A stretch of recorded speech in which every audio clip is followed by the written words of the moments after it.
तो भाई लोग कैसे हो। आज मैं आप लोग के सामने मामा भाचे की स्टोरी लेके आया हूँ। मामा भाचा और चालबाज शेर। चलिए कहानी स्टार्ट करते हैं। कहानियों में आपका जवाब नहीं मामा जी, आज कोई जंगल वगैरह की कहानी सुनाइए जिसमें शेर हो, चतुर खरगोश हो। बस बस अब मैं तुम्हें ऐसी ऐसी ही एक कहानी सुनाता हूँ।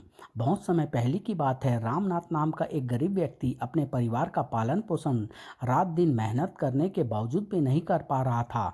परिवार का पेट भरने का सवाल ही उसे हर परेशान किए हुए था। कुछ समझ में नहीं आता कि मैं ऐसा कौन सा काम करूं कि परिवार का पालन पोषण हो सके। क्या बात है स्वामी, आप बहुत परेशान लगते हैं। जब तक पेट भर रोटी की समस्या हल न हो परेशानी ही रहेगी। कोई रास्ता भी तो नज़र नहीं आता। ईश्वर पर भरोसा रखिए, सब ठीक हो जाएगा। हाँ, बस ईश्वर के ही विश्वास पर तो जिंदगी कट रही है। क्यों न शहर जाकर काम की तलाश की जाए। सुना सुना तो यही है कि शहर में काम की कमी नहीं। मैं सुबह ही शहर जा रहा हूँ। अगर हो सके तो थोड़ा बहुत रास्ते में खाने के लिए पोटली में बांध देना। शहर में काम करके ही परिवार का खर्चा चल सकता है। जी बहुत अच्छा, मैं आपको सुबह उठा दूंगी। कौन स्त्री चाहती है कि उसका पति उसकी आंखों के सामने से पल भर के लिए भी दूर हो, मगर इसके सिवाय और कोई चारा भी तो नहीं। दूसरे दिन प्रातः, अब बच्चों की जिम्मेदारी तुम पर ही है। हो सके तो इन मासूमों को कोई कमी महसूस मत होने देना। विदा स्वामी, आप बस अपना ख्याल रखिएगा। न जाने अब कब वापस लौटना नसीब हो। सुबह से चलते अब दोपहर होने को आई। भूख से बुरा हाल हो रहा है। कमला ने पोटली में कुछ रोटी बांधी थी, वही खा लूं तब जान में जान आएगी। आए, ये तो शेर की दहाड़ लगती है। रामू डर कर वहां से भाग निकलना चाहता था, तभी उसकी निगाह झाड़ियों के पास पड़े बड़े से पिंजरे पर पड़ी। अरे, शेर तो पिंजरे में बंद है, मुक्ति के लिए छटपटा रहा है बेचारा। मुसीबत में चाहे इंसान हो चाहे जानवर, उसकी सूद तो लेनी चाहिए। कहिए सिंहराज, आप इस पिंजरे में कैसे आ फंसे। यहाँ तो आसपास कोई शिकारी भी नहीं। मगर शिकारी अपना जाल तो फैला गए, पिंजरे में मांस रख गए और मैं लालच में इस पिंजरे में आ फंसा। हाँ वनराज, इसलिए तो कहते हैं कि लालच का फल हमेशा बुरा ही होता है। हाँ, सीख मिल गई मुझे, मगर इस समय मुझे यहाँ से बाहर निकाल दो। तुम्हें यहाँ से निकालूं ना बाबा, मुझे अपनी जान भी प्यारी है। कैसी बात करते हो मानव, मैं अपनी जान बचाने वाले का भी अहित करूँगा भला। तुम्हारा क्या भरोसा, न जाने कितनों का ही शिकार किया होगा तुमने। मैं तुम्हारा उपकार नहीं भूलूंगा, वक्त आने पर कभी ना कभी तुम्हारी मदद ही करूँगा। मगर नहीं नहीं, मुझे इस पचड़े में मत डालो, मैं चला। तुम्हें अपने धर्म की कसम मानो, मुझे इस तरह विपत्ति में मत छोड़ो। कुछ न कुछ तो करना ही चाहिए। ठीक है वनराज, अपने धर्म का पालन करते हुए मैं तुम्हें आज़ाद करता हूँ। पहले तो मेरा धन्यवाद स्वीकार करो मानव, और फिर मुझे अपने धर्म का पालन करने दो। तुम्हारा धर्म? हाँ, मेरा सबसे बड़ा धर्म तो शिकार करके अपना पेट भरना ही है, और तुम्हें मार कर पेट भर के मैं अपने धर्म का पालन करूँगा। पूरे 3 दिन से भूखा हूँ। क्या तुम अजीब मुसीबत में आ फंसा मैं तो तुम मजाक तो नहीं कर रहे वनराज? नहीं मानो, तुम्हारा धर्म मुझे बचाना था और मेरा सबसे बड़ा धर्म अपना पेट भरना है। मेरे पास चंद एक रोटी है। अगर तुम्हारा पेट मेरा पेट तो अब तुम्हारे मांस से ही भरेगा। अगर कोई इच्छा हो तो कहो। हाँ, बस अंतिम बार अपने परिवार वालों से मिलना चाहता हूँ। तो तुम यहाँ से बच निकलने का बहाना ढूंढ रहे हो मानव? नहीं नहीं, मैं अपने धर्म की सौगंध खाकर कहता हूँ, तुरंत ही यहाँ चला आऊँगा। ठीक है, जाओ, मैं यहीं तुम्हारा इंतजार करूँगा। और मैं भी अपने वचन से फिरूंगा नहीं। मरने से पहले परिवार से मिलने का मौका मिल गया, यही क्या कम है। अपने गांव की तरफ वापस लौटते हुए रामू कितनी ही चिंताओं में घिरता चला गया। मेरे मरने के बाद मेरे परिवार का न जाने क्या होगा। कमला किस तरह अपना और अपने बच्चों का पेट भर पाएगी। काश मैं मरने से पहले अपने परिवार के लिए कुछ कर पाता। इतने परेशान से कहाँ जा रहे हो मानव? आए, अरे नन्हे खरगोश, तुमने मुझे पुकारा नहीं दोस्त। तुम मेरी परेशानी दूर नहीं कर सकते। दोस्त कहा है तो विपदा भी कहो दोस्त। न जाने क्या सोचकर राम ने अपनी विपदा नन्हे खरगोश को कह सुनाई। सचमुच तो हमारी समस्या काफी गंभीर है, और इस समस्या का कोई हल भी नहीं। समस्या का हल तो मैं तलाश कर सकता हूँ दोस्त। तुम्हें दोस्त माना है तो दोस्त की रक्षा भी तो फर्ज है। तुम मुझे इस संकट से उबार सकते हो। क्यों मजाक करते हो नन्हे दोस्त? इसका जवाब तुम्हें खुद ब खुद मिल जाएगा। तुम बस मुझे उस शेर के पास ले चलो, तुम्हारे वचन की लाज भी रह जाएगी और तुम्हारी जान भी बच जाएगी। ठीक है दोस्त, यह भी आजमा कर देख लो। कुछ ही समय में दोनों शेर के पास जा पहुंचे। तुम आ गए मानव, वास्तव में अपनी जुबान के धनी हो तुम। अपने वचन की लाज तो रखनी ही थी। हाँ सिंहराज। तुम इसके कौन हो नन्हे खरगोश? मैं इस इंसान का दोस्त हूँ वनराज। सोचा इसके अंतिम समय में इसके साथ रहूं। हाँ हाँ क्यों नहीं, वैसे इसके मरने के बाद तुम्हें ही खाऊंगा, स्वाद बदलने के लिए। जब दोस्त ही नहीं रहेगा तो मेरी जिंदगी जिंदगी का क्या लाभ? हाँ, मरने से पहले मैं अपनी एक शंका का समाधान चाहता हूँ। हाँ हाँ क्यों नहीं, मैं ज़रूर तुम्हारी शंका का समाधान करूँगा। इस युक्ति से ही इस शेर को पराजित किया जा सकता है। बात कुछ पल्ले नहीं पड़ी महाराज। किस प्रकार मेरा ये दोस्त पिंजरे में बंद हुआ और कैसे आपने इसे बाहर निकाला? और मूर्ख, पिंजरे में ये नहीं, मैं बंद हुआ था। आए, मैं भी तो यही कह रहा हूँ वनराज की पिंजरे में मेरा दोस्त बंद था और आपने इसे बाहर निकाला, मगर कैसे? बेवकूफ़, पिंजरे में मैं बंद था। क्या पिंजरे में आप बंद थे और मेरा भी ये दोस्त बंद था? तब फिर दोनों बाहर कैसे आए? अरे अक्ल के परे, तेरे दिमाग में बात क्यों नहीं बैठती? पिंजरे में मैं बंद था और तेरे दोस्त ने मुझे बाहर निकाला। नन्हा खरगोश जरूर किसी योजना पर अमल कर रहा है। अच्छा अच्छा, पिंजरे में आप बंद थे और आप में पिंजरा बंद था और फिर पिंजरे ने आपको बाहर निकाला। अरे लगता है मैं फिर गड़बड़ा गया। सवाल ही इतना पेचीदा है कि उफ। मूर्ख, अब मैं तुझे कैसे समझाऊं कि ये सवाल ही इतना पेचीदा है कि समझाने में मेरी छोटी सी खोपड़ी में आएगा ही नहीं। क्यों ना आप मुझे अभिनय करके ही बता दें कि आप कैसे इस पिंजरे में बंद हुए थे और फिर कैसे बाहर निकले। हाँ, तुझ जैसे मूर्ख के लिए यही सही रहेगा। मुझे भी बहुत भूख लगी है। नन्हा चतुर खरगोश क्या चाहता है ये अब मेरी समझ में आ गया। देखो, ऐसे मैं पिंजरे के अंदर घुसा था। और दोस्त, तुम जरा इस पिंजरे का दरवाज़ा बंद करके बताओ कि सिंहराज कैसे इस पिंजरे में बंद ही रह गए थे। दरवाज़ा बंद होने से सिंहराज भी बंद हो जाए, यह भी भला कोई बात हुई? मानो, तुम द्वार बंद करके जरा इसे समझाओ, मेरा भूख के मारे बुरा हाल हो रहा है। सिंहराज इस तरह बंद थे नन्हे दोस्त, और रामनाथ ने पिंजरा बंद कर दिया। ऐसे बंद थे तो ऐसे ही बंद रहने दो, सारी समस्या खुद ब खुद खत्म हो जाएगी। क्या क्या मानो, तुम मुझे बाहर निकालो। भूल कर भी अपनी गलती मत दोहराना दोस्त। ऐसे दुष्ट की सहायता करना अपने प्राणों को संकट में डालना है। अच्छा, विदा विदा सच्चे दोस्त। कामचोर संतू। मामा जी, एक कहानी और सुना दीजिए ना प्लीज़ मामा जी। अच्छा बाबा अच्छा, न जाने क्यों कहानियाँ सुनते सुनते तुम्हारा मन भरता ही नहीं। किसी गांव में एक विधवा स्त्री रहती थी जिसका एक बेटा था जो कोई काम नहीं करता था, बस सारा दिन शीशा लेकर अपने आप को निहारता रहता था। उसकी माँ उससे बहुत परेशान थी। सारा दिन बैठा बैठा अपना चेहरा शीशे में निहारता रहता है बेवकूफ़। न जाने तुझे कब कब अक्ल आएगी, कब तू काम करेगा। अरे माँ, तेरा बेटा तो हीरो है, देखना एक दिन जब वो धर्मेंद्र की तरह हीरो बन जाएगा तब कहना। देख बेटा, आज तो मैंने नमक और भौरी बना दिए हैं, लेकिन कल के लिए कुछ भी खाने का घर में नहीं है, इसलिए कल से तू काम की तलाश में लग जा। कल की कल सोचेंगे माँ। फिर रात को जब माँ सो रही थी, वह अपने घर से भाग निकला। शीघ्र ही वह एक घने जंगल में जा पहुंचा और वहां एक पेड़ के नीचे जाकर सो गया।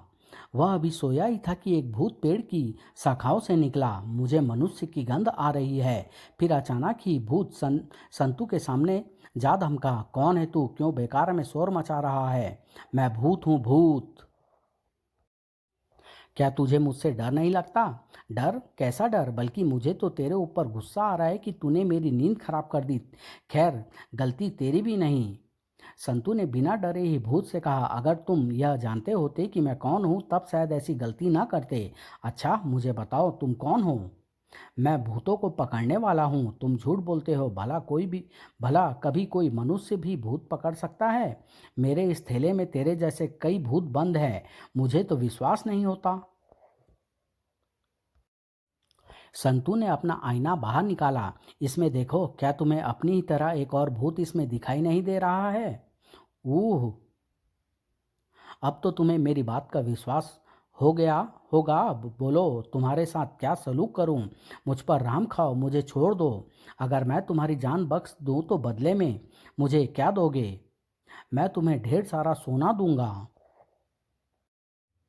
अभी जल्दी से जाओ और सोना लेकर आओ, वरना मैं अभी लाता हूँ। भूत वहां से सरपट भाग लिया। संतू सोने के साथ उसके आने की प्रतीक्षा करने लगा। भूत अपने बाप के पास गया। पिताजी, जंगल में आज एक भूत पकड़ने वाला आया हुआ है। बेवकूफ़, इस संसार में कोई भी भूत को नहीं पकड़ सकता। ठीक है, मेरे साथ चलकर उसे देखिए। दोनों भूत संतू के पास आ पहुँचे। ओ भूत पकड़ने वाले, मेरे पिता को तुम्हारी बात पर विश्वास नहीं है। हे भगवान, रक्षा करना। दो दो भूत। दो दो भूतों को देखकर पहले तो संतू थोड़ा घबराया, लेकिन फिर हिम्मत करके बोला, आओ, तुम भी आओ। अब तुम खुद ही देख लो मेरे थैले में क्या है। शैतान की कसम, मुझे अपनी आंखों पर विश्वास नहीं हो पा रहा। भूत का पिता भी यह देखकर संतू से डर गया और अपने बेटे की बात पर अब उसे विश्वास हो गया। हे भूत पकड़ने वाले, हमारी जान बख्श दो। हमसे भूल हो गई जो तुम्हारी बात पर विश्वास नहीं किया। हमने सैकड़ों लोगों को मारा है। उनका सोना चांदी हमारी गुफा में पड़ा है। हम वह सारा तुम्हारे हवाले कर देते हैं। मैं यह कैसे यकीन कर लूं कि तुम दोनों बच निकलने के फेर में यह सब झूठ नहीं बोल रहे हो? चलो, हमारी गुफा में चलकर खुद ही अपनी आंखों से देख लो। डर से कपकपाते हुए भूत संतू को अपनी गुफा में ले गए। देखो, हमारी गुफा आ गई है। हम दोनों यहीं खड़े होते हैं। तुम अंदर जाकर सारा सोना ले आओ। जैसे ही संतू भूतों की गुफा में घुसा, दोनों भूत वहां से सरपट भाग लिए। अमर अगर वो ये सोच रहा होगा कि हम बाहर खड़े होकर उसका इंतजार कर रहे होंगे, तो यह उसकी गलती है। भाग ले बेटा। उधर भूतों की गुफा में मुकुट, हार, मोती, सोने चांदी के उनकी बात कोरी गप नहीं थी। संतू ने गुफा में इधर उधर बिखरे हुए सारे जेवर थाम लिए और भूतों को बाहर न पाकर वह अपने घर वापस चल पड़ा। खुशी खुशी धन की गठरी लेकर संतू अपने घर पहुंचा। माँ, देख मैं क्या लाया। हमारी किस्मत खुल गई, हम धनवान हो गए। मेरा आलसी बेटा भला क्या ला सकता है? ढेर सारा सोना चांदी, हीरे मोती। देखा, मैं तुम्हारा आलसी बेटा कितना काम का निकला। वाह बेटा, इतना सारा सोना, तू तो वाकई बड़ा काम का निकला। अब तो खुश होना माँ। हाँ बेटा, बहुत खुश। जा बाजार से कुछ सामान ले आ ताकि तेरे लिए कुछ खाना बनाऊं। अच्छा माँ, मैं बाजार जा रहा हूँ। मेरे पीछे इस धन की गठरी का ध्यान रखना। अच्छा बेटा, मैं ध्यान रखूंगी। जैसे ही संतू बाजार के लिए गया, नमस्ते बहन जी, कौन हो तुम? मैं तुम्हारे प्यारे भाई का मित्र हूँ। लेकिन मेरे भाई की तो कब की मृत्यु हो चुकी है। अरे हाँ, आप सच कह रही हैं। आपके भाई ने मुझे आपसे मिलने स्वर्ग से भेजा है। स्वर्ग से? तब तो आप जरूर स्वर्ग के दूत हैं। वहाँ मेरे भाई कैसे हैं? बैठिए, उनके बारे में बताइए। आपका भाई वैसे तो स्वर्ग में कुशल पूर्वक है, लेकिन उसके ऊपर कर्जा है। कर्जा है? उसने मुझे आपके पास सहायता लेने के लिए भेजा है। मैं अपने भोले भाले प्यारे भाई की स्वर्ग में कैसी मदद कर सकती हूँ? अगर आप एक गठरी भरकर सोना चांदी दे देंगी तो उससे उसका सारा कर्ज चूक जाएगा। गठरी भर कर सोना चांदी? उसने कहा था कि वह ब्याज सहित पैसे चुका देगा। संतू की माँ ने अपने बेटे द्वारा लाई सोने चांदी की गठरी उस आदमी को सौंप दी। अपने भाई की खातिर यह सोने चांदी की गठरी मैं तुम्हें सौंपती हूँ। आप तो बहुत स्नेहमयी और सहायता करने वाली बहन हैं। कृपया मेरे भाई से कहना वह यह सोने चांदी की गठरी शीघ्र से शीघ्र वापस लौटा दे, वरना मेरा बेटा बड़ा गुस्सा होगा। अवश्य कह दूंगा, हे दयालु स्त्री। वह आदमी खुशी खुशी धन की गठरी लेकर चलता बना। कुछ ही देर बाद संतू एक नए खरीदे हुए घोड़े पर घर आया। ये लो माँ, अब मेरे लिए खाना तैयार कर दो। अभी लो बेटा। संतू भोजन करने के लिए जैसे ही तैयार हुआ, यह क्या, मुझे सोने चांदी से भरी गठरी कहीं दिखाई नहीं दे रही? उसकी माँ ने उसके पीछे हुई पूरी कहानी कह सुनाई। अरे माँ, तूने हमारा सारा धन एक चोर को दे दिया है। तुम्हें कैसे पता चला कि वह चोर है?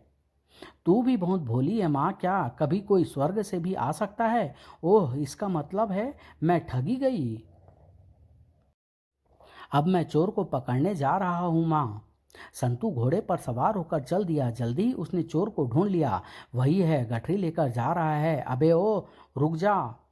चोर संतू को देखकर तेजी से भागने लगा और ओह, अब मैं क्या करूं, जल्दी ही वह मुझे पकड़ लेगा। उसने रास्ते में पड़ने वाले एक पेड़ के खोखले भाग में गठरी छिपा दी। कुछ देर में संतू ने चोर को पकड़ लिया। अरे ओ, मेरी सोने चांदी से भरी गठरी कहाँ है? क्या वह सोने चांदी की गठरी तुम्हारी है? हाँ मेरी है, बता कहाँ है, वरना मैं तुझे जान से मार डालूंगा। मुझे मारोगे? मगर किस लिए? मैंने तुम्हारी गठरी नहीं चुराई। अगर तूने नहीं चुराई तो तुझे गठरी के बारे में मालूम कैसे पड़ा?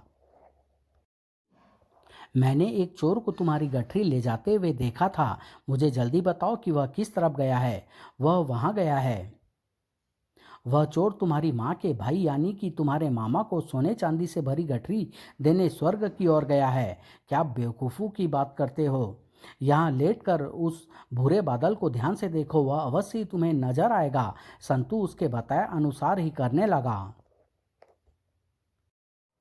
क्या उसे तुम देख रहे हो? हाँ हाँ, मुझे अब कुछ कुछ दिखाई दे रहा है। संतू टकटकी लगाए उस बादल को देखता रहा। इतने में चोर उसका घोड़ा और गठरी गठरी ले गया। काफी देर बाद जब शाम हो गई और आसमान से बादल छंट गए तो संतू को होश आया। हाय, मैं उस बादल को ही देखता रह गया और वो ठग कर मेरा घोड़ा लेकर भाग गया। ओह, मैं भी कितना मूर्ख हूँ जो उसकी बातों में आ गया। संतू अपनी मूर्खता के बारे में सोचकर माथा ठोक कर काफी देर वहीं बैठा रहा। वह अपने घर पहुंचा तो सुबह हो चुकी थी। क्यों बेटा, बड़ी देर तक बाहर रहा? क्या चोर पकड़ने में बहुत कठिनाई हुई? माँ, मैं तो तुमसे भी ज़्यादा मूर्ख हूँ। और उसने सारा किस्सा अपनी माँ को कह सुनाया। माँ, हम दोनों ही मूर्ख निकले और दोनों ने ही मिलकर अपना धन गंवा दिया। कोई बात नहीं बेटा, जो होना था सो हो गया, चिंता करने की कोई बात नहीं। मुझे बड़ी खुशी है माँ कि तुम मुझसे नाराज नहीं हो। क्यों ना पिताजी द्वारा छोड़ी जमीन पर मैं आज ही से खेती बाड़ी का काम शुरू कर दूँ। तूने ठीक सोचा है बेटा, मेहनत की कमाई कभी नहीं खोती। हराम की कमाई जहाँ से आती है वहीं चली जाती है।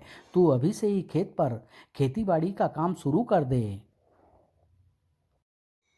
और फिर संतू अपने खेत में काम करने के लिए जुट गया।